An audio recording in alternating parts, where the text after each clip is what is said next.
Next item, please. Jim. Career and technical education update, Dr. John Barrett. Byro. Yep. Hi, welcome, members of the board. Thanks for having me. I have a presentation I normally do with kids in like an hour. I'm going to squeeze into 6 minutes, which is not like me if you know me. But I kind of want to just give you an overview of what we have as far as career and technical education. All the things that aren't required for graduation but are so important for our kids. It's something I'm super passionate about. Obviously, I'll have a little time for Q&A, but if you individually or collectively ever want to have me come talk your ear off, I'm there. So I'll do that. Here's what I live and die by. The big question today with the world changing is not what classes should we or can we let our high school kids take? It's what classes should they be taking? How can they explore their interests? How can they prepare for a career? How can they get ready for college? How can they get some college credit and save some money? There's a lot of questions, right? So when they sit down to pick classes, some of them are picked for them. You got to take world language, you got to take math, right? Some they have options, and we need to do a better job of getting them to take those classes. The rules we live by, you guys know this is the Michigan Merit Curriculum. There's all these required classes that make kids high school graduates, just like everybody else in the state. It's those elective classes where they really blossom and they explore and they bloom and they have decisions to make. They can make decisions that improve the educational experience, or they can, squander them. They'll learn something, but maybe it wasn't the best choice. Maybe they took a art class, but they really want to be a doctor and should have taken psychology or whatever.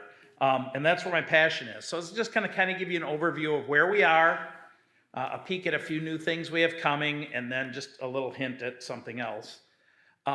This is kind of what ties it all together, educational development plan, something our counselors work really hard on. As kids come in as 8th graders, you see them all the time.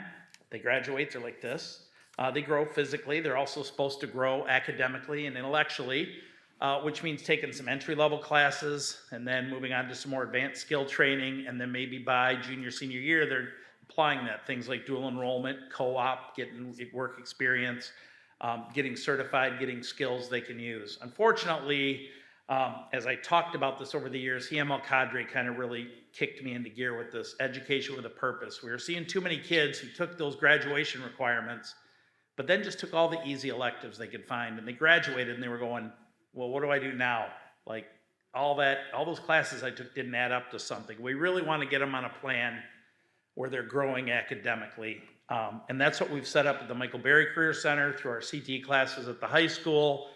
It's there at the Henry Ford Early College, the Collegiate Academy. All these things are creating these pathways for kids to have that structured growth so that they go from an 8th grader to a high school grad to a college grad or into a career, and they've grown. I base a lot of what I do on these two people. I'm not going to spend any time on it, but if you want to look them up, Mark C. Perna writes for Forbes, writes about Gen Z, the kids of today, and how, because of technology and COVID and other things, they operate different than we do. They don't learn the way we do. And so when we try and force them education the way we remembered it, it doesn't always work for them. And it is worth checking out. He's got at least 10 million videos up online. We're big fans. And then I discovered at a conference today, another guy, Kevin J. Fleming. He's one of those cartoon artists who does like teen and tween cartoons. He had a really big viral one called Success in the New Economy that talked about maybe it's not always high school, associate's degree, bachelor's degree, master's degree, because he goes, I know mechanics that make $200,000 and I know PhDs who make 20. And so maybe it's not always that way. And he has a really effective way of talking to kids about that. I think you guys know we do offer some of these career tech ed CTE programs at the Michael Berry Career Center. They're free to all Dearborn 10th, 11th, and 12th grade students. The only requirement is they be on time to graduate. Obviously, if they're struggling in 9th grade and need help with those graduation requirements, that has to come first. But as long as they're passing all their classes and on track to graduate, they can take the Michael Berry Career Centers or the CTE programs at the high school for free. They do go to Michael Berry. Bus transportation is provided free. We have a lot of kids who drive there. If they drive to school, they can drive to Michael Berry. Right now we're set up where they come for half the day, 3 hours in the morning and the afternoon. They come all year. that's a staffing issue. We can't hire people at Michael Berry for the year and then at the end of the semester switch kids and the numbers change, right? So we do make them make a year-long commitment. We've set things up, unlike a lot of buildings, to be 2- and 3-year programs, not a 1-year, 1-hour class and done.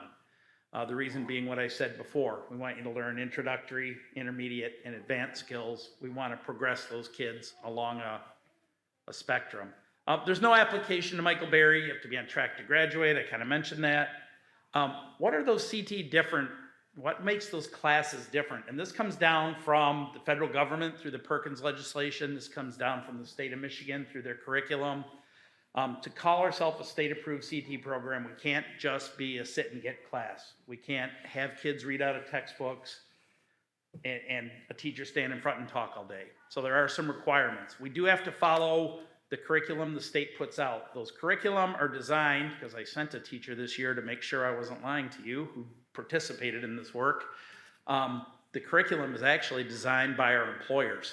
They say, hey, we want to teach A, B, and C, and the employers come back and go, yeah, A and B are great, but add D and get rid of C. So the curriculum is constantly updated by employers so that our kids graduating have the skills that are in demand. Our classes are required to have a hands-on skills training component. That's why most of our career tech ed classes are 2 hours long and often more than 1 year, because you have to get that hands-on skill training. I'll show you some pictures. Work-based learning is, what do you do once you know that stuff? You've got the knowledge from the curriculum, you've got the skills from the labs.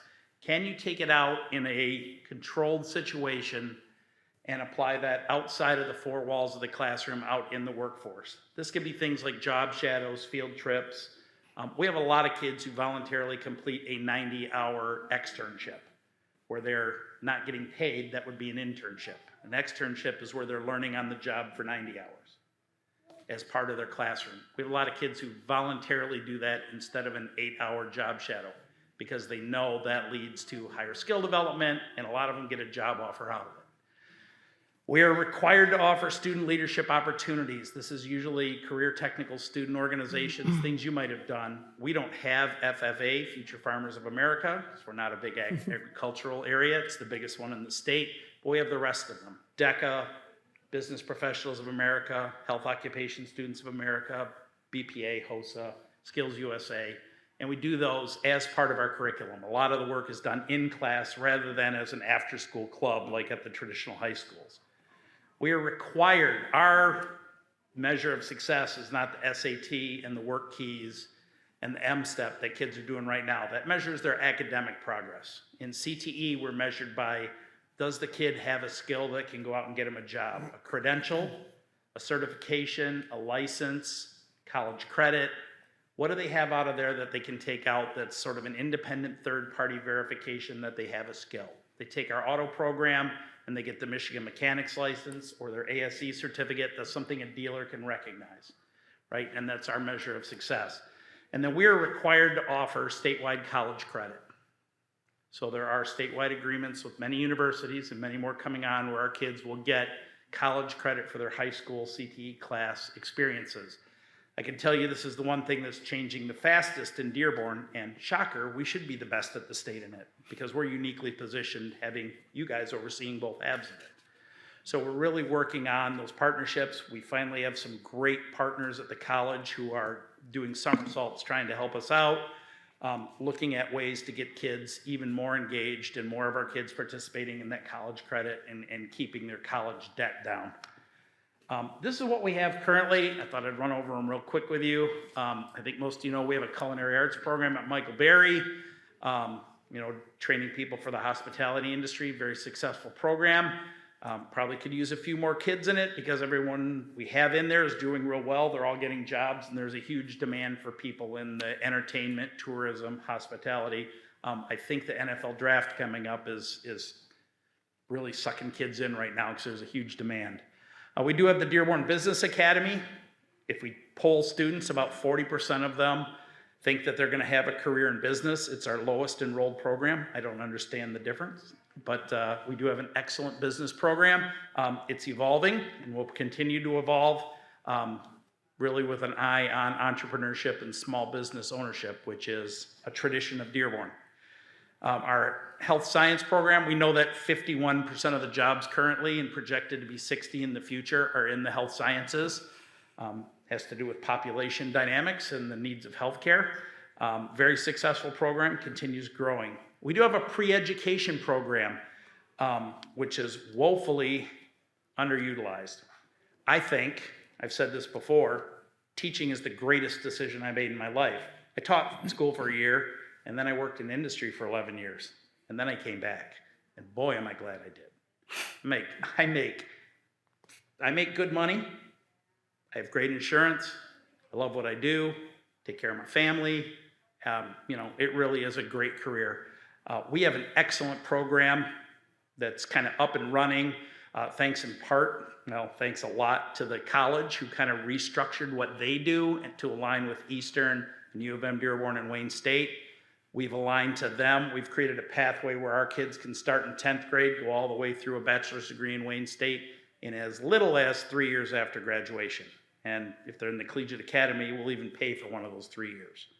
So we have that pathway. It's out there. If students are interested, we definitely need to bulk up the enrollment in that. We have an excellent criminal justice and law program, training people for law enforcement and also the legal profession, law school and working in the courts. That's probably our fastest growing program in Dearborn. We have a phenomenal automotive technician program at Edsel Ford and Fordson, both recently just aligned with the Ford ACE program, ACE, which is their dealer network training program. And just today, GM has come on board as well. We're working on Chrysler. We do have a computer programming program. Most of it runs through DCMST. We have a handful of kids who also run through it at Michael Berry. We've just added a new cybersecurity component to that. I'm going to talk about that separately. We have a beginning of a construction trades program running right now at Dearborn High and at Fordson.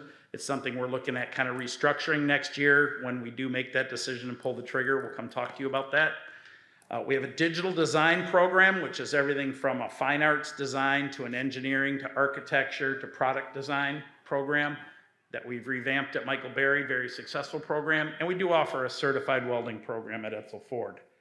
I thought I'd talk to you a little bit about our new cybersecurity program. It is a 3-year program, taking kids through 2 AP classes and then a brand new cybersecurity class. This came through the hard work of Dr. Maleko and Mayor Hammoud, and Adam helped me at our state representative. Camilleri, who wrote us a check I wasn't expecting and said, build it and they'll come. And so we're building it and we're hoping they come. Mark Andrews was great at helping me kind of refine that vision. I saw some sneak peeks from the architect. I'm glad he did because they knocked it out of the park. The big thing on this is students can earn through this up to 15 college credits. We've kind of set it up this way. Students who do this will learn on some stuff. We're building a new cybersecurity lab at Michael Berry, kind of state of the art. Mr. Addy is on board with this because I told him I'm going to build walls that nothing gets out of, so it's not connected to us. So no matter what trouble those kids get in, it never takes the district down. We're going to get them certified through 2 things: Certiport, which is a student level certification, and CompTIA, which is what all his people would probably get certified in. It's the industry license to go out and work in cybersecurity.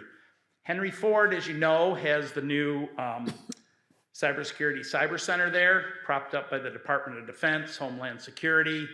One of the greatest programs in the country right now. We're aligning to that to pump kids into that because you don't have to read very far between the lines to know that if the Department of Defense is throwing money into that, there are jobs in that. And this is a direct pipeline for kids. So we set that up. These are our partners we're working with. As I said, continuing education out through the Cyber Center at Henry Ford and then into some of the universities for a 4-year program. This is a very exciting program. And then I thought I'd just kind of show you through, remember I said kind of hands-on skills. You know, our business academy, you can see our kids are out there in a business setting. Culinary arts, it's not home ec cooking. This is actually working in a fine dining establishment and preparing for the hospitality and tourism. Our health science students, you know, obviously learn to walk the walk and talk the talk. Criminal justice, the same thing. We have partnerships with almost all of the courts and almost all of the various public safety organizations around here. Our education program works through at elementary and middle school, but we do expose them to high school, special ed, occupational therapy, school psychology, social work, post-secondary ed. Auto technicians, again, I explained that a little bit. We have a very successful program going. Computer programming, all of our DCMST kids take this in 9th grade. Many Michael Berry kids come in and take the 2-year course as well.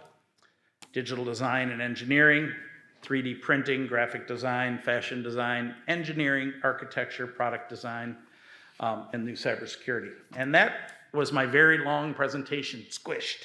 So I thought I would just see if you guys had any questions, and just the one thing I wanted to leave you with, as I've been talking to Adam Martin and Winifred Green and Amal El-Kadri and Hiam El-Kadri, I think we've come to the decision that next year we're gonna undertake kind of a comprehensive overlook at our elective programs, not just our CT programs, but high school electives, middle school electives, elementary, and just make sure in that group of elective classes, we have what the kids need, that we're meeting the needs of the students and the parents and the colleges and the employers around here. You know, we're supposed to be on a 5-year cycle, but then there was COVID, and then there was a hybrid year, and even that's 4 years ago. I think it's just time to do that. So as that sort of gels, I'm sure we'll be here to update you on that. So with that, I'd answer any questions you have. Yes, ma'am. Trustee Petrov, go ahead. Well, I'll be really quick, Trustee Thornton. How do you coordinate all, but since this is so much and it has so many elements of diverse needs and interests to incorporate, and it sounds like you're trying to attract students from all of the high schools as well. How do you get the word out? How do you utilize the schools, counselors, and how, you know, to let the kids know what's there? It's an excellent question. I definitely do about 5 people's job, but that being said, I'm surrounded by amazing people. I have tremendous support from the administration. The 3 high school administrators pretty much will bend over backwards for me. Adam has been very, very supportive. Winifred Green and I have worked together our whole career. My support staff, I have an intern, Jessica Zaleski, who helps me out a lot. My 2 secretaries do amazing work with all the fiddly-dee that goes along with all this. And my dad was a counselor, so I have a special place in my heart for counselors, so they're my little tribe of worker bees too. So, you know, the saying, it takes a village, I got a big village. That's how we get it all done. I think I'm kind of uniquely positioned. I have this quasi-administrative teacher job, which means I really am responsible for it all, but have no authority to make it happen, so I have to be nice to people. So I think that helps a lot. We work together and we get things done, and, you know, we do what we can. Trustee Thorpe? We'll sometimes hear at the building level that there's certain classes that the kids want to take, but we can't find somebody who's certified to teach them, or it's situations where they can make more money through the career outside of education. So how does it go with recruiting? Are we getting the people that we want to have in place so we can run the classes? Yes and no. We've had better success than we should. We've worked really hard to recruit people. We kind of uniquely have some contract language that helps us hire those people slightly advantageously over other districts, something we talk about at the state level, and an incentive for them to progress beyond the temporary certificate into the teaching certificate, which most districts don't, and we better never get rid of that because it's a huge marketing thing for me. Do that.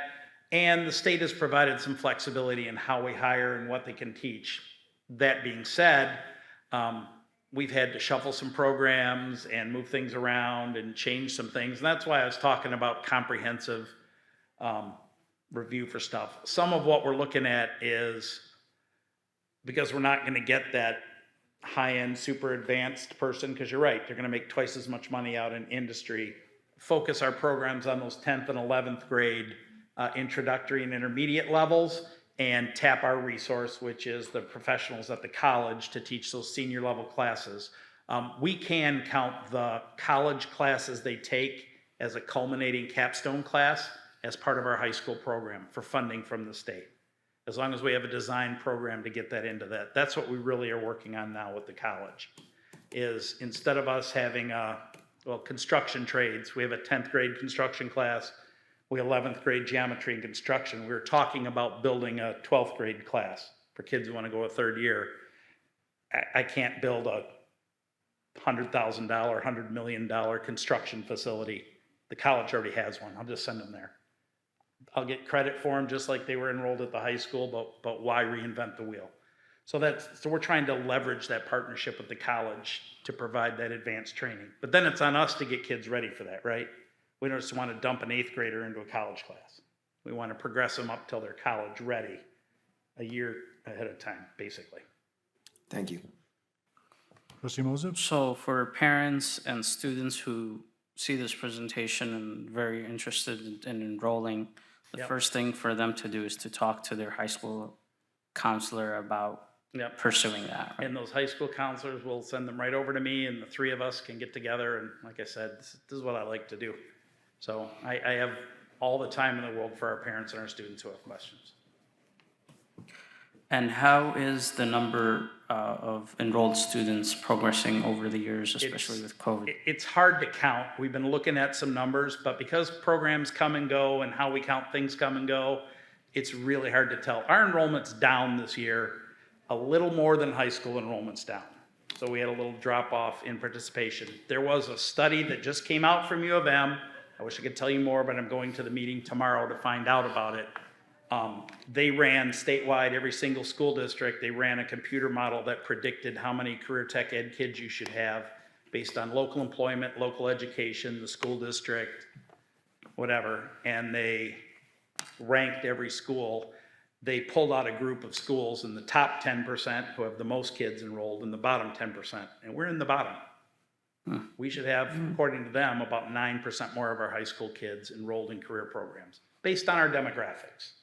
That doesn't mean that's it, because they're maybe not counting how many of our kids are dual enrolled or how many of our kids are in fine arts, or there's many other things that could be. That's why, whatever. But it's an interesting data point, and I want to find out more about it because, other districts have those issues too. But, I would definitely like to see more of that progression towards that. And as we know, college has gotten really expensive. We can't just tweedle around in high school and hope we figure it out in 4 or 5 or 6 years of college anymore, right? We got to really hit the ground after 12th grade running and be efficient in how we prepare our kids. I just wanted to say thank you. You have the same energy and passion that I saw in you, I think almost 12 years ago when I first met you, so Yep. we appreciate that. Well, you got me for a while more, so I'm not going to bail on you. That's good to know, but before you leave, let us know. You said you're doing 5 people's I got to find a positions. bathroom. Let's you can break meet that me, away, so, break yeah. that down. So, but yeah, let us know what else we can do to support you. Thank you very much. Thank you. Anytime you want to talk, I'm always, like I said, that's my passion in life, so this is what I found. Thank you again. Yes, Thank appreciate you. it. Have a good evening.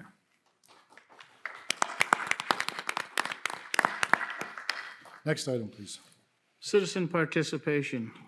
Citizens wishing to address the board on agenda and non-agenda items for action who are signed in by 7:10 PM by submitting a blue card to the board secretary may speak at this time. The board may not be in a position to respond to non-agenda items. Therefore, speakers should not anticipate an immediate response to their comments or questions.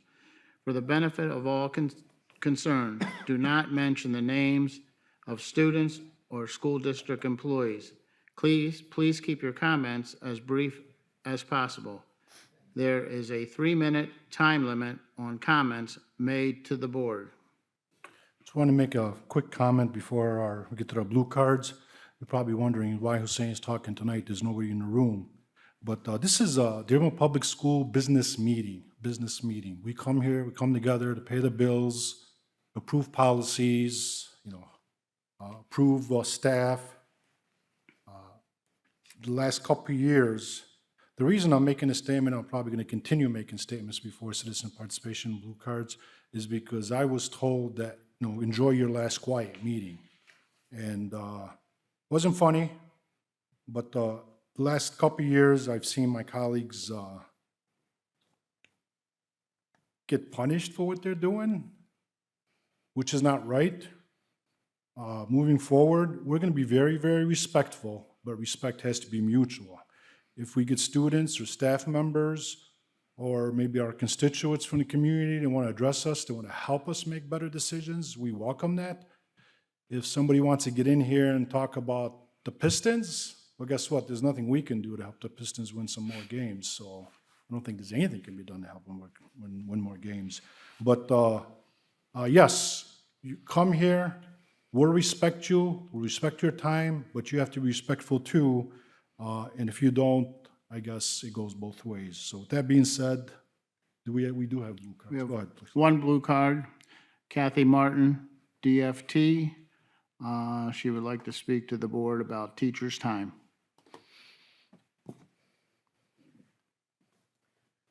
Good evening. I'm wishing everyone a Eid Mubarak.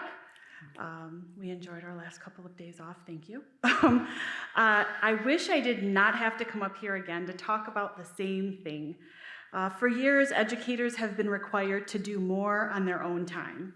During our last negotiations, time was one of the most important items that we needed to win back. We had some success with the shortening of staff meetings and winning better prep time for our specials teachers. But these wins have been slowly getting eroded throughout the school year. Redundant paperwork and record keeping is being mandated for secondary staff, and teachers across the district are on committees where they devote their time and energy and leave feeling unheard.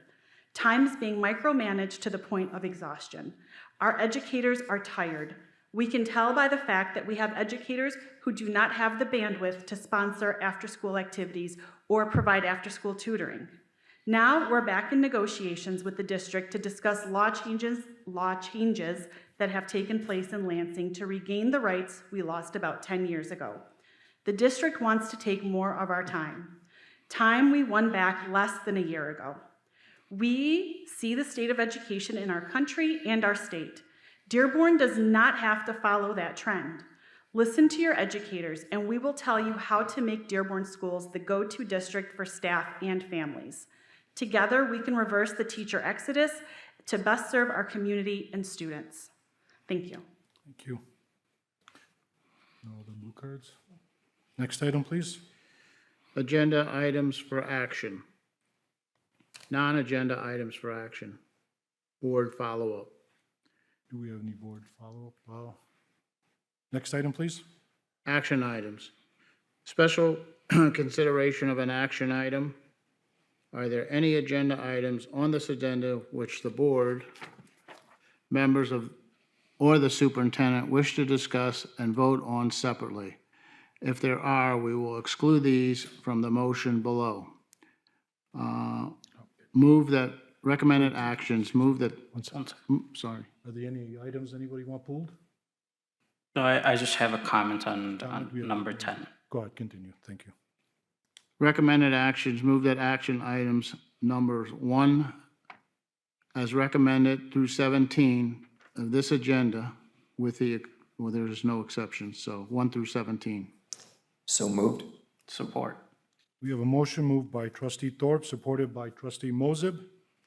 Your question, trustee Mosib? It was not a question, it was just more of a comment, and this is something I'd like to thank the administration for, of looking at ways of being efficient and looking at pre-owned buses that we're purchasing for a very good amount. So that was good strategic point by the administration. Any other questions or comments? Are there any objections to the motion? Hearing none, please attach a unanimous vote in affirmative. Mr. Wall? You had something? Yes, on action number 17, that we approved Hussein Baidoun as an assistant principal at Dearborn High, and I'd like to offer him to come up to the podium and say a few words to the board.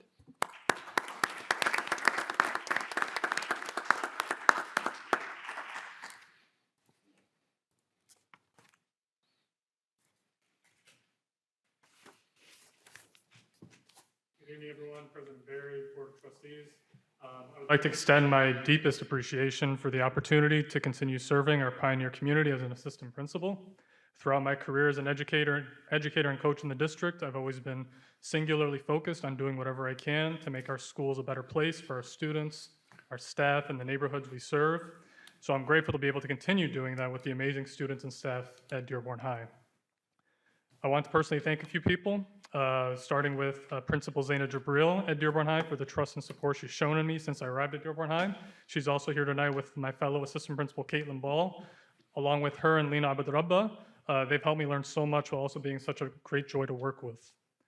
I also wanted to give a shout out to a few other people at Hague Elementary, where I administrative internship. I worked there this fall, who welcomed me so warmly at the start of the school year as I began my new chapter as a school administrator. I was very thankful for the time I got to spend with them and the time I spent learning from Principal Aaron McInville over there. And you can definitely find me rocking my Hague Owls gear anywhere in the city of Dearborn. I also, of course, want to thank the Etzel Ford community that welcomed me for over a decade. Working there is one of the greatest privileges of my career, and I especially appreciated the time I spent learning from their outstanding principal, Rima Hassan. Finally, I wanted to thank my family who's here with me tonight, my mother, my father, my brothers, and I want to thank them for their support and always encouraging me to help others. It was that encouragement that motivated me to go into a career in education, and it is what will continue to motivate me as I do whatever I can to serve Dearborn High in the city that I love. Thank you all very much. Have a great evening.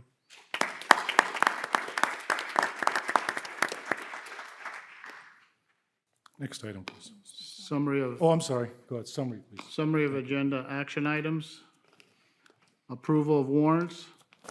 Approval and award to People Driven Technology. An approval and award to Your Money Line. Approval of change orders. Approval and award to Presto Holdings Incorporated. An approval of an award to Michigan Innovative for cybersecurity education. An approval of an award to Holland Bus Company per board report. Approval of a non-instructional and instructional personnel items. Approval of financial statement, and approval of donations. Thank you. You know what, before we go to the next item, can we have Mr. Baidoon stand up to be recognized? Thank you for sharing your son with us.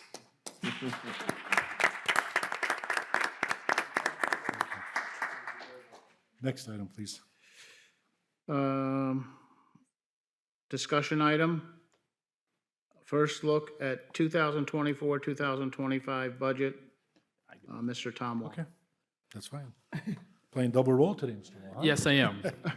The first look is part of our budgetary process. It's taking our current program with some minor adjustments to show where we would be for next year's budget. The next step after this is obviously the budget hearing, which would happen in the May board meeting. I include that in the board report section that you all have a chance to look at prior to this meeting. I won't go in all detail. It is available to the public also to view at, but I'll just entertain any questions you have, and I'll be glad to answer them. Any questions? But just realize we did move the process up. So on the third slide, there is a picture showing that a lot of the budgets can be based on estimates because we're so early.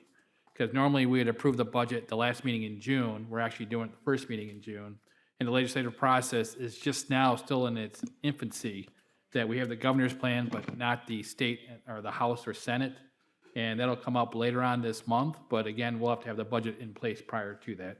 But again, just like any other budget, any given year, wait a week and it's all going to change again anyway.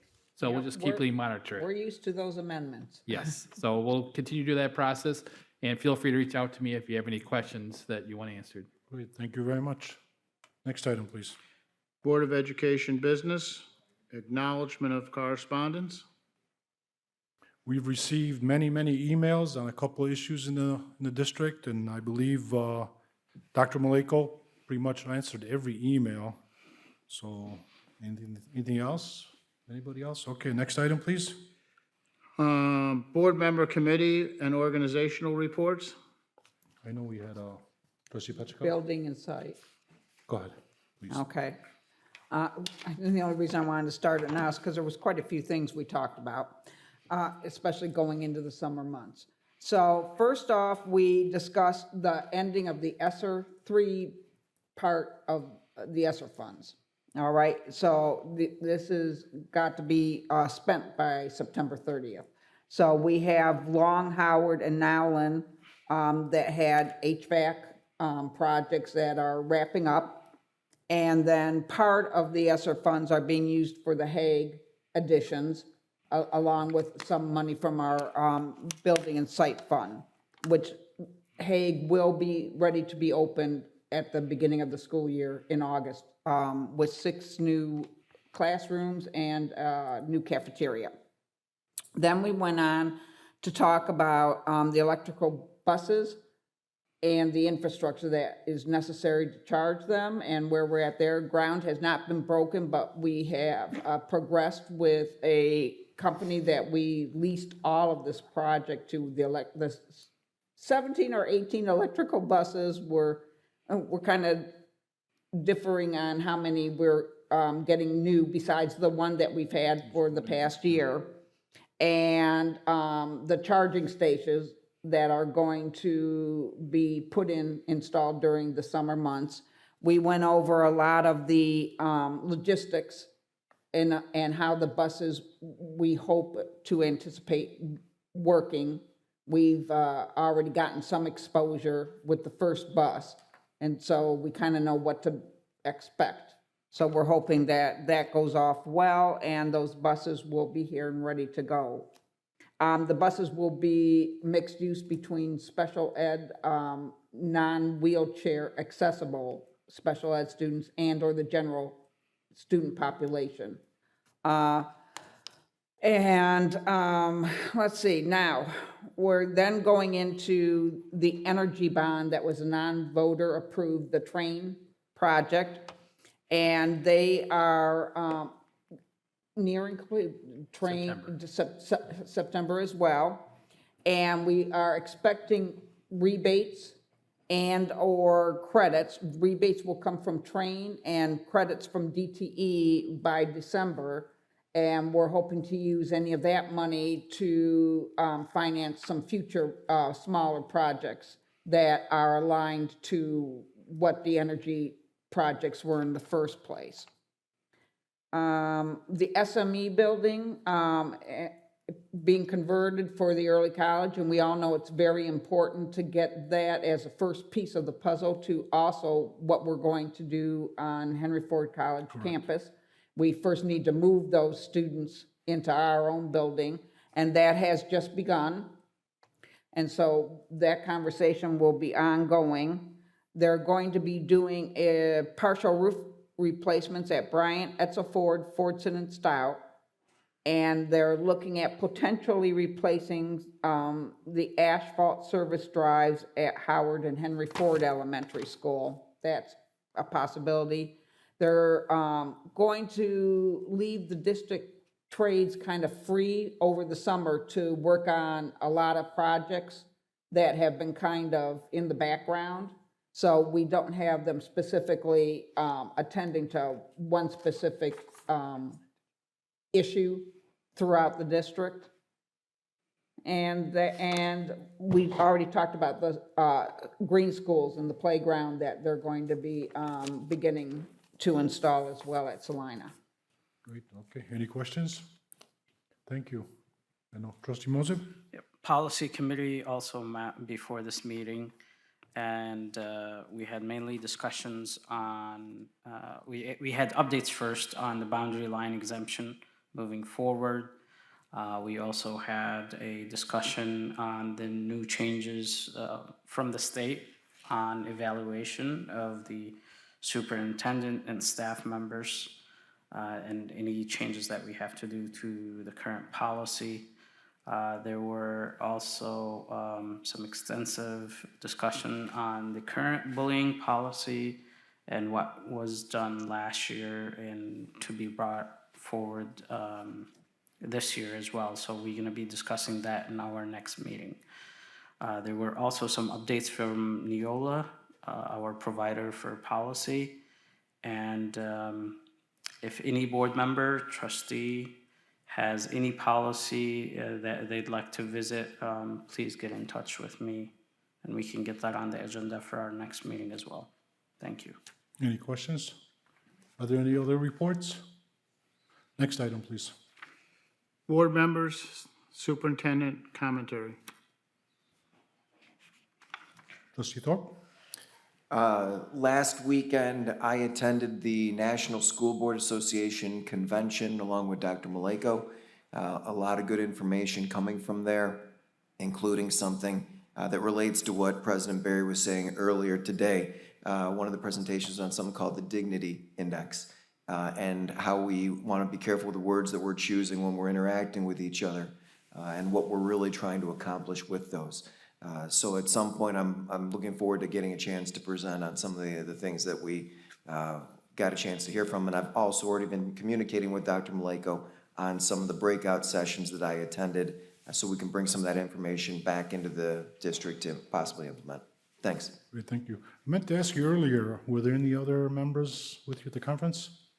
I was the only one that attended from the board. Okay, thank you. And what I would say, and we've done this in previous years, it's good to go with some numbers, so that you've got multiple people that you can, like we've done with the state board, Spread out. And spread out, see what's going on topics, everywhere, yeah. come back and be able to do that, just to get better coverage. Next year's is gonna be in Atlanta, the first weekend in April. Okay, good, thank you. Thank you for representing too. Anybody else? I have something pretty quick. Should be fun too. It's going to be students versus President Cavalluna and Henry Ford College staff. It's going to be a basketball game next Wednesday, the 17th at 4 p.m. And they're getting this old man out of retirement after 35 years of not playing basketball. So the reason I'm mentioning it is because I'm also going to try to raise some funds for our Hawk's Nest. I spoke to Trustee McDonald a couple of days ago, and I know this was always very important. Or if you don't know, the Hawk's Nest provides supplemental food assistance to Henry Ford College students, and also supplies information for other resources in the community. So that should be fun, and I expect about $10 from everybody at the table, including you, Mr. Law. Are we gonna have some of our school nurses on the sidelines in case certain people need attention? You know, we'll let him go. He behaved tonight. We'll let that one go. Luckily, I have a DFNA meeting that night. So actually, Vegas came out with the over and under on how many minutes I might be good for. It was 5 minutes, so I'm just saying, so. All right, anybody else? Next item, please. Request for information and/or future agenda items. Trustee Petrikov? I just want to, that we keep in mind, because Trustee McDonald actually brought this up, and I think we've all kind of had the conversation, but it's becoming more prevalent in social media and the public about AI and how it's not being policed well yet, and how now there's been a lot of reporting about on colleges, and it could potentially trickle down into high school, how students are trying to use it in their classroom work at some point or another. So I want to make sure that our policy is well beefed up in order to address it, and or what we could anticipate potentially coming forward with that, and how do we plan for it. That's good. I know Trustee McDonald is on the policy committee. Yeah. I know she keeps that up on the radar. I thought about her a couple weeks ago. I'm mentoring this young realtor, and I'm like, wow, this guy's amazing. He should be, this guy should be a journalist or something. And people were laughing, and he was using AI to write all of his Right. information. So it could be beneficial, but at the same time, it's probably great to keep an eye on it. Trustee Thorpe? Last month's college meeting, if I remember right, Trustee Moses, we updated the policy on, to include artificial intelligence. We did, yeah. Right, so I want to make sure it's also. Makes sense. Thank you, appreciate that. Thank We'll you. add it to the policy. Right. Anybody else? Okay. Next item, please. I had, is it request Trustee for Moser? information? Yes, I just request want to for make sure information. that I requested information about the green space per school building. Yes. If we can get, just the percentage, say, we have that much Do you want to include too, because many of our schools have park property that's adjacent, that is actually city-owned, but the schools that have access to it, and I can think of many of our schools that have that option. It's probably a good idea to include them since we have a Yeah, partnership with the yeah. city. Yeah. The City property city-owned adjacent property to- that's adjacent to Deer the Park, for example, we have a park right there. Howard. Yeah, many of the buildings. Park. Exactly, yeah. All right, nothing No. else? Next item, please. Future meeting dates, Monday, April 15th, HFC Board of Trustee Policy Meeting, 6 o'clock at the Mackenzie Fine Arts Building in room F110. Monday, April 15th, Henry Ford Community College Board of Trustee Meeting, 7 PM at the Mackenzie Fine Arts Building in the Sisseon Art Gallery. Monday, May 13th, P12 Board Meeting, 7 PM at the Administrative Service Center in the Frenchie Boardroom. And we are adjourned. Thank you, everybody.